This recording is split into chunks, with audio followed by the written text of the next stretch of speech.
Viva! O meu nome é Samuel Lourenço. Este é o sétimo vídeo que integra a série que serve de preparação para o exame de acesso à licença de amador de categoria 1 da ANACOM. Portanto, já estão disponíveis 6 partes referentes a esta série, no Odyssey, como pode ver, mas também noutras plataformas como o Dailymotion, o Rumble e o YouTube. Portanto, eu neste vídeo vou cobrir mais 26 questões, mais 26 perguntas, da 157 até à 182, que é esta pergunta que está aqui. Começando então pela pergunta 157, o que é um baúne? Resposta A. É um dispositivo que permite a interligação entre estações instaladas em balões e satélites não geoestacionários. Resposta B. É um dispositivo que permite a interligação entre a saída dos emissores e os cabos coaxiais. Resposta C. É um dispositivo que permite a interligação entre elementos balanceados e não balanceados. E resposta D. É um dispositivo que permite a interligação entre os vários elementos parasitas de uma antena IAGI. A resposta correta é a C. Portanto, um baúne é um dispositivo que permite a interligação entre elementos balanceados e não balanceados, como o nome sugere. Portanto, baúne vem de balanced, unbalanced. E um exemplo de utilização de um baúne é quando, por exemplo, eu quero ligar a saída do meu rádio a uma antena dipolo. Portanto, a saída do rádio será um elemento não balanceado, portanto, o sinal a transmitir vem pelo centro do cabo coaxial e a malha do cabo coaxial é então para a terra. E na antena dipolo eu vou ter dois polos em que os sinais, os respectivos sinais, vão estar desfasados 180 graus, portanto, vão estar em oposição de fase. Portanto, eu neste caso vou ter que precisar de um baúne, portanto, o baúne é o que me vai permitir balancear o sinal de modo a ter dois sinais desfasados 180 graus para a antena dipolo. Pergunta 158. Em que consiste o fator de velocidade de uma linha de transmissão? Resposta A. Consiste na razão entre a impedância característica da linha e a impedância de terminação. Resposta B. Consiste no índice de blindagem do cabo coaxial. Resposta C. Consiste na velocidade da onda na linha de transmissão multiplicada pela velocidade da luz no vácuo. E resposta D. Consiste na razão entre a velocidade da onda na linha de transmissão e a velocidade da luz no vácuo. A resposta correta é a D, portanto, o fator de velocidade é a razão entre a velocidade da onda na linha de transmissão sobre a velocidade da luz no vácuo.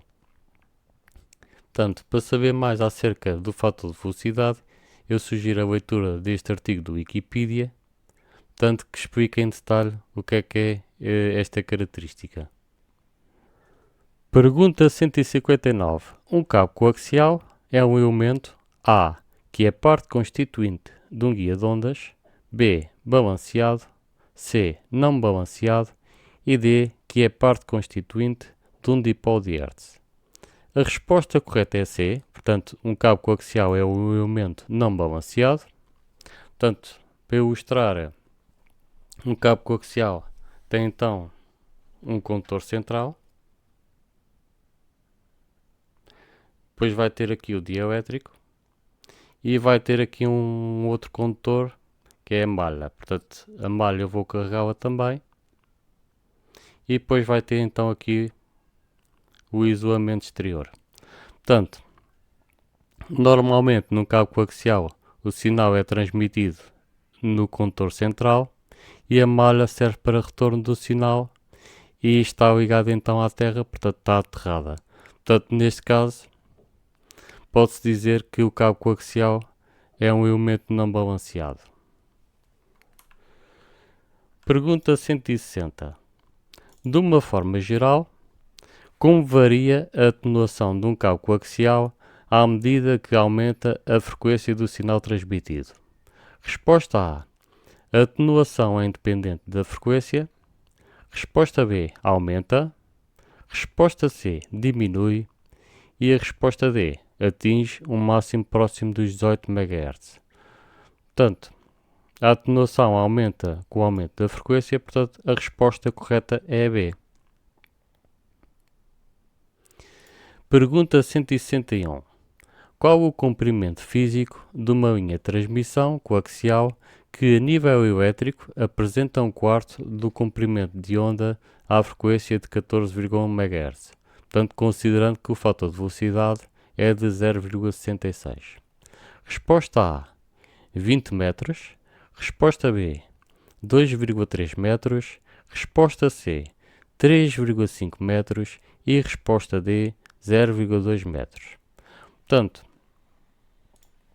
eu sei que a relação entre a frequência e o comprimento de onda é dada pela velocidade da luz, portanto a velocidade da luz é c e é igual a f vezes, portanto f frequência, vezes o comprimento de onda. Portanto, se eu considerar o fator de velocidade, vou ter então aqui Vf vezes o c, vezes a velocidade da luz, portanto, fator de velocidade vezes a velocidade da luz é igual à frequência vezes o comprimento de onda. Portanto, eu vou ter então que calcular o comprimento de onda, vou colocar então o comprimento de onda em evidência, portanto vai ficar o comprimento de onda é igual ao fator de velocidade, que é o Vf, vezes a velocidade da luz sobre a frequência. Portanto, vou então ter que calcular aqui o comprimento de onda. Portanto, eu sei que a velocidade da luz são 300 megametros por segundo.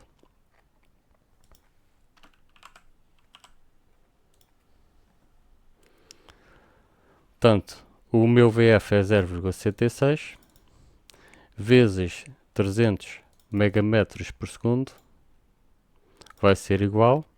Portanto, eu vou dividir pela frequência. A frequência é de 14,1 MHz.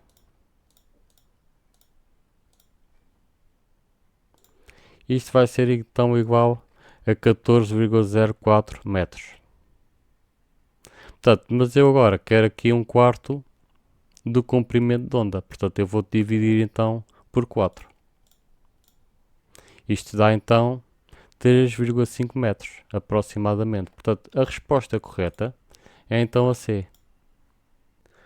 Pergunta 162.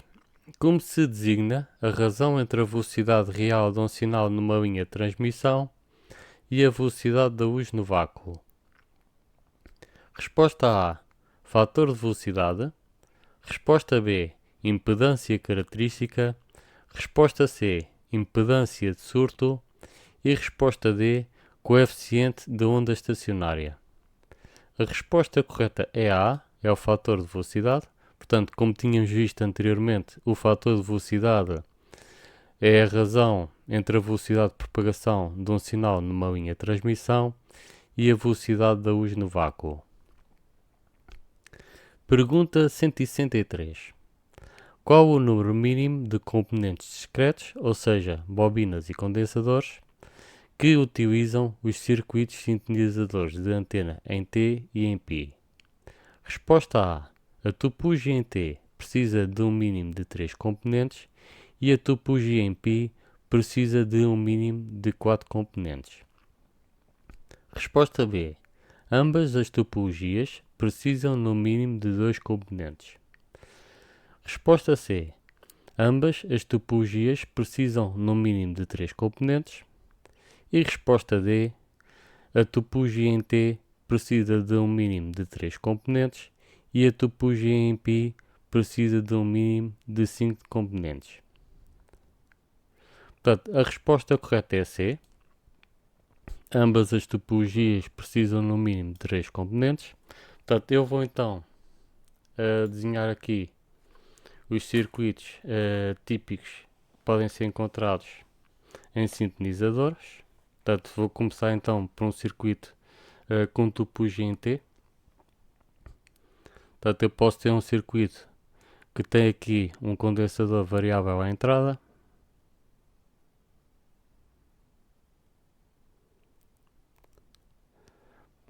Depois vai ter aqui então uma bobina. Esta bobina pode ser fixa ou, se for um tuner para várias bandas, a bobina terá vários taps que podem ser selecionadas através de um seletor. Portanto, será com o efeito uma bobina variável.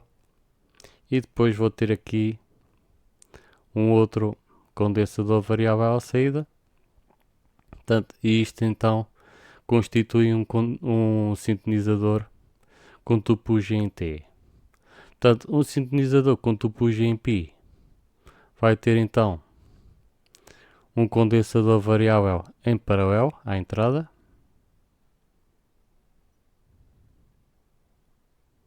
Depois vai ter aqui uma bobina, pode ser variável ou não. E depois vai ter então um outro condensador variável à saída, portanto em paralelo. Portanto, esta será então a topologia em π e esta é a topologia em T. Pergunta 164. Que tipo de equipamento de recepção é desejável para comunicações via reflexão lunar? Resposta A. Equipamento de grande largura de banda. Resposta B. Equipamento de margem dinâmica muito baixa. Resposta C. Equipamento com ganho muito baixo. E resposta D. Equipamento de baixo ruído. A resposta correta é a D.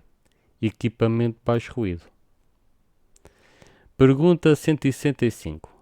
Como se designa a camada que se forma ocasionalmente na região E da ionosfera? Portanto, aqui trata-se da região E da ionosfera. Resposta A. Transitória E. Resposta B.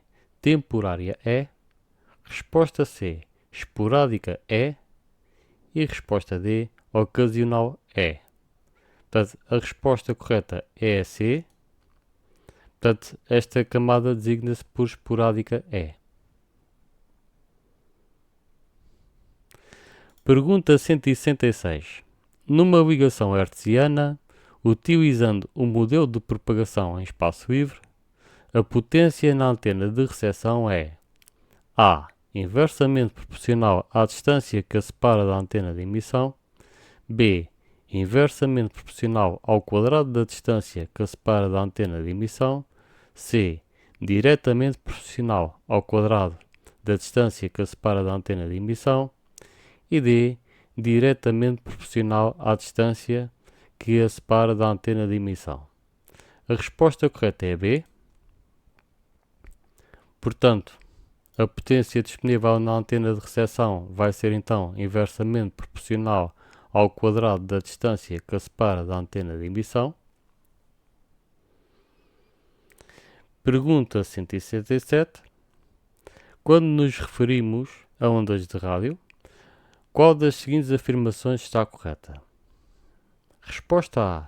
A atenuação provocada pelos gases atmosféricos e pela chuva afeta significativamente a propagação abaixo de 1 GHz. Resposta B. A atenuação provocada pelos gases atmosféricos e pela chuva é independente das frequências de trabalho, afetando-se todas de igual forma. Resposta C. A atenuação provocada pelos gases atmosféricos e pela chuva afeta significativamente a propagação acima de 10 GHz.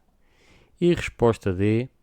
A atenuação provocada pelos gases atmosféricos e pela chuva afeta significativamente a propagação abaixo de 30 MHz. Portanto, a resposta C é aquela que é verdadeira. A atenuação provocada pelos gases atmosféricos e pela chuva afeta significativamente a propagação acima de 10 GHz. Pergunta 168. Como se costuma designar a frequência crítica da camada E da ionosfera? A. FCE. B. FEE. C. FOE. E D. FLE. A resposta correta é C. FOE. E, portanto, para encontrar a resposta, eu pesquisei na internet, encontrei aqui este artigo, Critical Frequency, pelo Marcel H., portanto, o Oscar November 5 Alpha Uniform. E, portanto, a resposta está aqui. Portanto, para as várias camadas, temos as frequências críticas, portanto, designadas como FOD para a camada D, FOE para a camada E, FOES para a camada E esporádica, FO F1 e FO F2. Pergunta 169. A recepção satisfatória de comunicações nas faixas dos serviços de amador e de amador por satélite dependem da relação sinal-ruído. Qual dos seguintes tipos de ruído deve ser considerado? Resposta A. Ruído do receptor, ou seja, gerado internamente. Resposta B. Ruído atmosférico. Resposta C. Ruído cósmico. E resposta D. Todas as hipóteses estão corretas. Portanto, a resposta correta é a D. Todas as hipóteses estão corretas. Portanto, todos os tipos de ruído são um fator, portanto, para esta figura que é a relação sinal-ruído. Pergunta 170. Numa ligação ponto a ponto, como se pode aumentar o horizonte rádio? Resposta A. Por aumento da potência da estação emissora. Resposta B. Por filtragem na recepção, nomeadamente se estiverem situados em zonas com elevado ruído térmico. Resposta C. Por aumento da altura das torres que suportam as antenas de emissão e de recepção. E resposta D. Por arrefecimento dos equipamentos de recepção se estiverem situados a altitudes acima dos 800 metros. Portanto, a resposta correta é a C, por aumento da altura das torres que suportam as antenas de emissão e de recepção. Portanto, quando se fala em horizonte rádio, está-se a falar de um conceito que é utilizado em comunicações em linha de vista. Portanto, e acerca destas comunicações, existe aqui este artigo do Wikipedia que nos fala, portanto, do Line of Sight Propagation, sendo que um dos conceitos de facto é o horizonte rádio, que é o que se vê aqui. Pergunta 171. Em que consiste o índice de fluxo solar? Resposta A. Medida da frequência mais elevada necessária à propagação ionosférica entre dois pontos na Terra. Resposta B. Medida da atividade solar na faixa dos 28 MHz. Resposta C. Outro nome pelo qual é conhecido o número de manchas solares. E resposta D. Medida da atividade solar na faixa dos 2,8 GHz. Portanto, a resposta correta é a D. Medida da atividade solar na faixa dos 2,8 GHz. Portanto, e esta informação pode ser encontrada neste artigo por Dorontal, o 4 X-Ray 4 X-Ray Mike. Portanto, indica-nos que o índice de fluxo solar é uma medida da quantidade de emissões de rádio, portanto, no comprimento de onda de 10,7 cm, ou seja, a uma frequência de 2,8 GHz. Pergunta 172. Em que consistem os distúrbios geomagnéticos? Resposta A.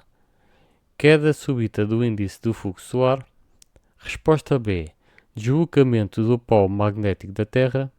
Resposta C. Ondulações na camada ionosférica.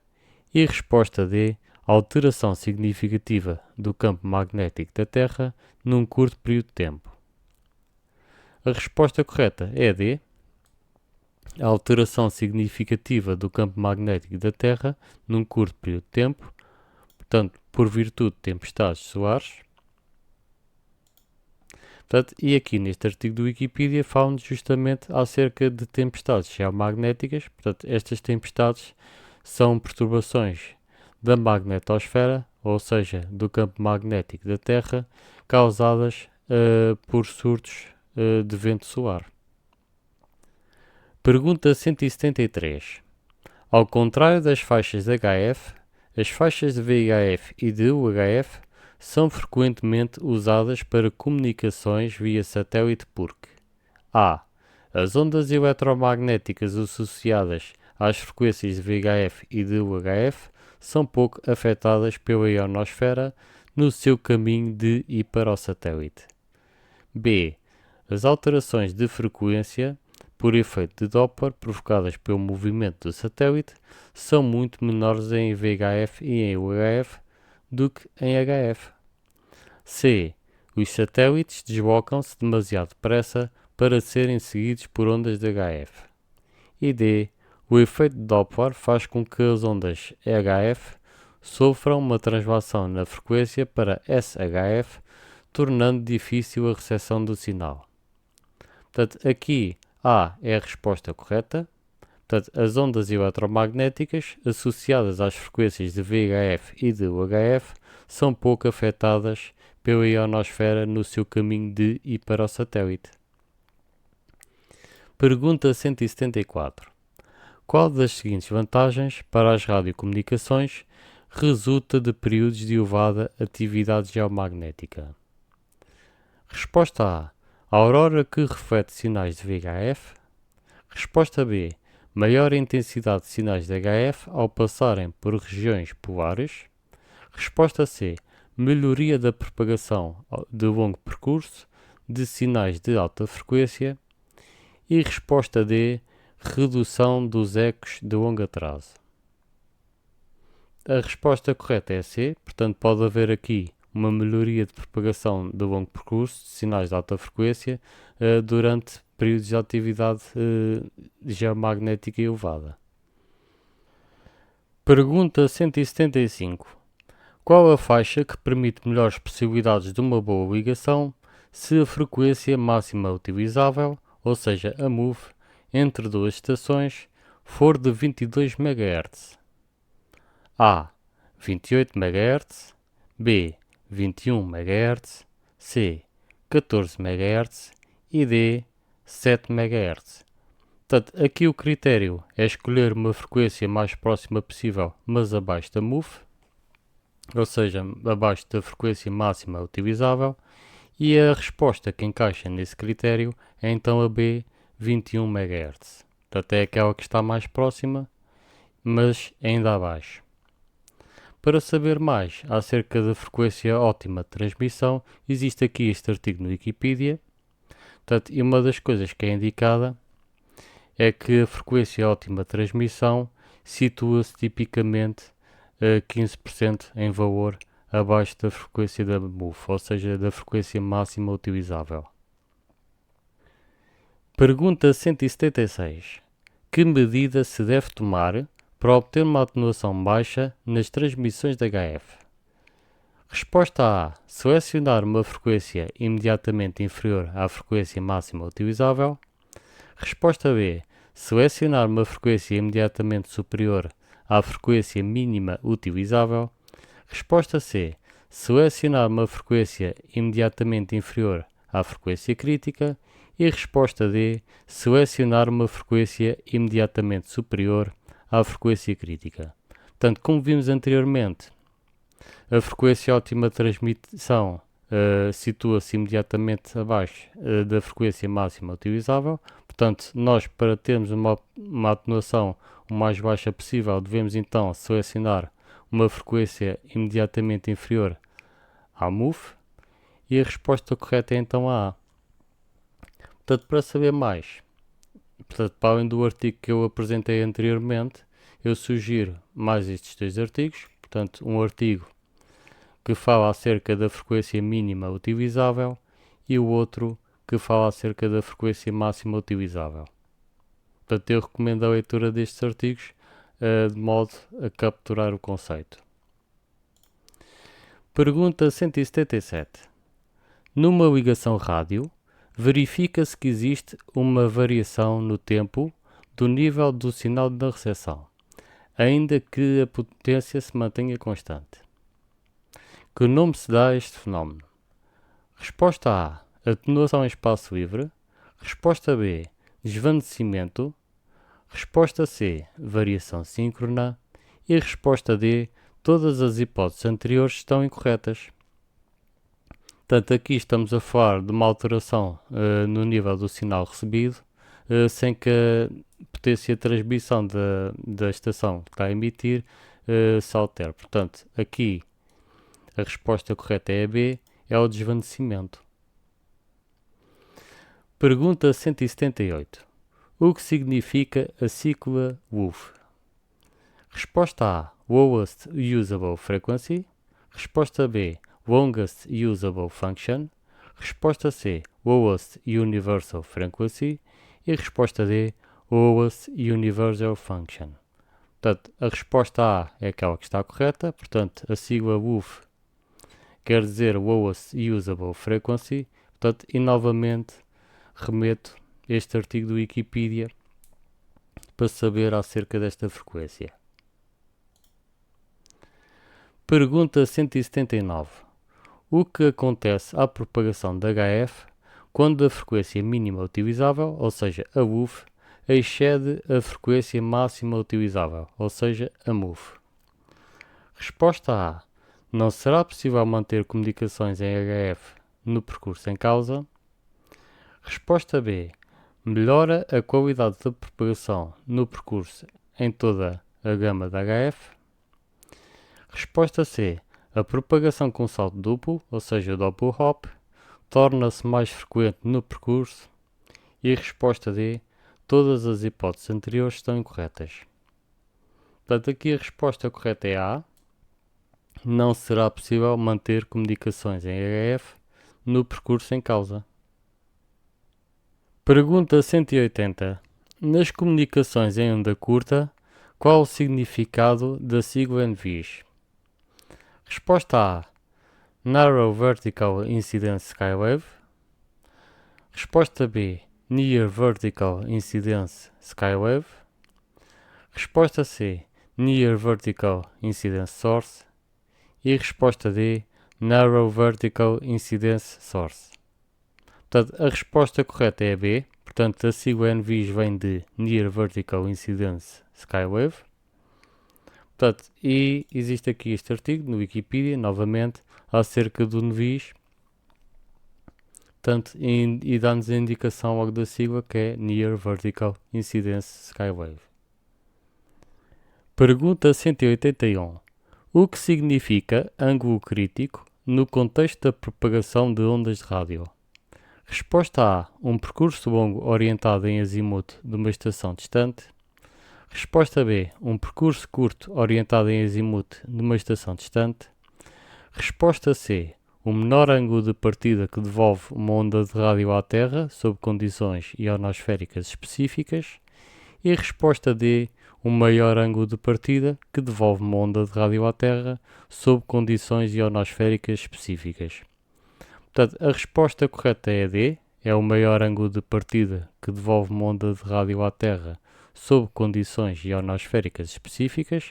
Portanto, neste caso o ângulo é em relação ao plano horizontal e acima do ângulo crítico quer dizer que portanto, a onda de rádio não vai ser refletida pela ionosfera. Portanto, para saber mais, eu recomendo aqui este artigo. Portanto, este artigo contém uma longa lista de conceitos, um dos quais, portanto, seria a MUF, que vimos anteriormente, mas também temos aqui outros conceitos e um deles é precisamente o ângulo crítico. Portanto, e o ângulo crítico é o ângulo mais elevado, portanto, através do qual se consegue enviar uma onda de rádio para a ionosfera e tê-la refletida de volta à Terra. E chegamos então à última pergunta deste vídeo, que é a pergunta 182. Como se designa a distância medida à superfície da Terra entre a base da antena e o ponto onde o raio emitido pela antena toca a superfície da Terra? Resposta A. Georrádio. Resposta B. Distância máxima de feixe. Resposta C. Horizonte rádio. E resposta D. Interseção rádio. Portanto, a resposta correta é a C. Horizonte rádio. Novamente vou remeter então aqui a este artigo do Wikipedia que vimos acerca da propagação em linha de vista. E cá está o horizonte rádio. Portanto, o horizonte rádio é constituído, portanto, quando um raio a partir da antena vai tocar na superfície da Terra, em vários ângulos vai descrever aqui uma linha de horizonte. Portanto, é isto que é o horizonte rádio. Portanto, feita então esta última pergunta deste vídeo, resta um vídeo para cobrir as restantes 26 questões. Portanto, da pergunta 183 até à última pergunta, que é a 208. Da minha parte então é tudo. Espero que tenha gostado deste vídeo e que o mesmo tenha sido esclarecedor. Se tiver alguma questão que queira colocar, por favor disponha que eu responderei. E até uma próxima.